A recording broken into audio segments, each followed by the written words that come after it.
every time you look back at some of your old problems, you'll see it. Doesn't it always say it's a differentiable function? Differentiable function. It'll say that a lot in all those problems. The reason they say that is because it's differentiable. What is our conclusion? It's continuous, and if it's continuous, then I can use the intermediate value theorem. So what you want to do is when you're explaining, again, you probably didn't do it this time, but that's why you want to write this down to know it for when we do it for real. You say, because it's differentiable, that means it's continuous, therefore the intermediate value theorem says, and then you explain. Well, yeah, I would. I'm being picky right now with you, in the sense that if you say it, are you going to guarantee yourself the points? Absolutely. Why take a chance? Guarantee yourself the points. I'm not saying you wouldn't. I mean, you're right. It might just say, it might be continuous is good enough. But if you make the argument to a grader like me, hey, it's differentiable, therefore it was continuous, therefore I can use intermediate value theorem, they're going to go, this person knows what they're talking about.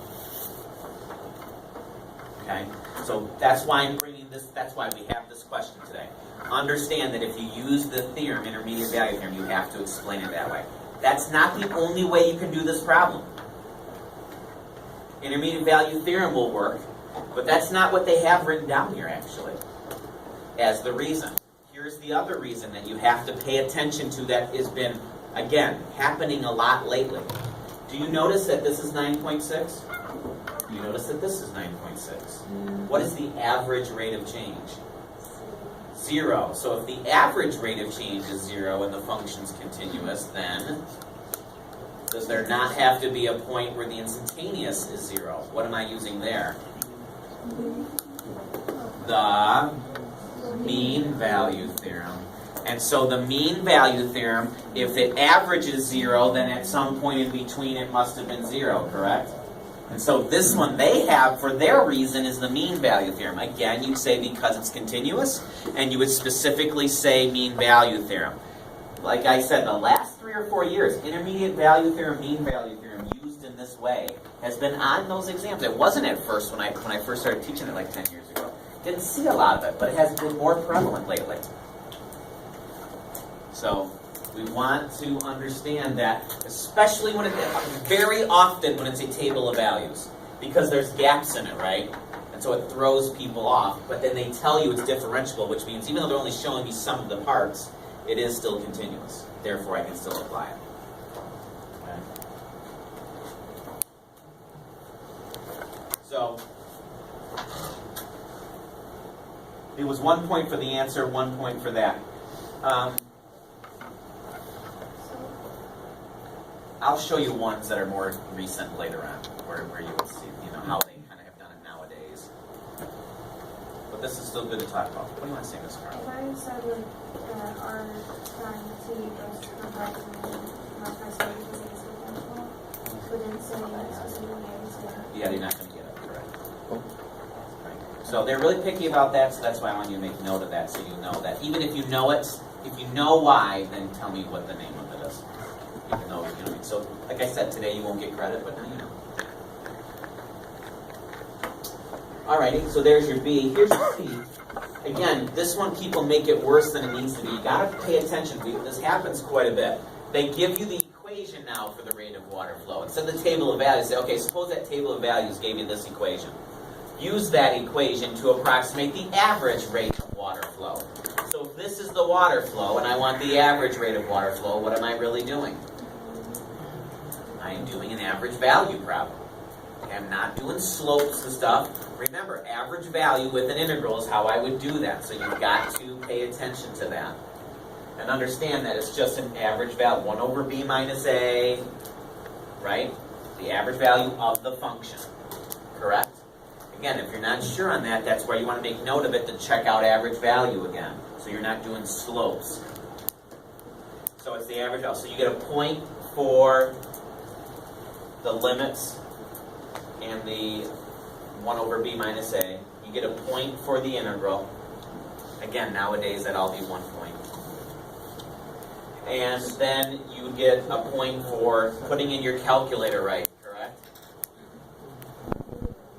You should get 10.785 or 10.784. If you don't get that, then that's a problem. You got to make sure you're figuring out why you're not getting that, okay? How many points is that?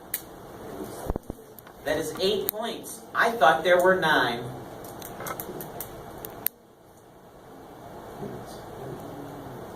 You need gallons in A and gallons per hour in C to get that point.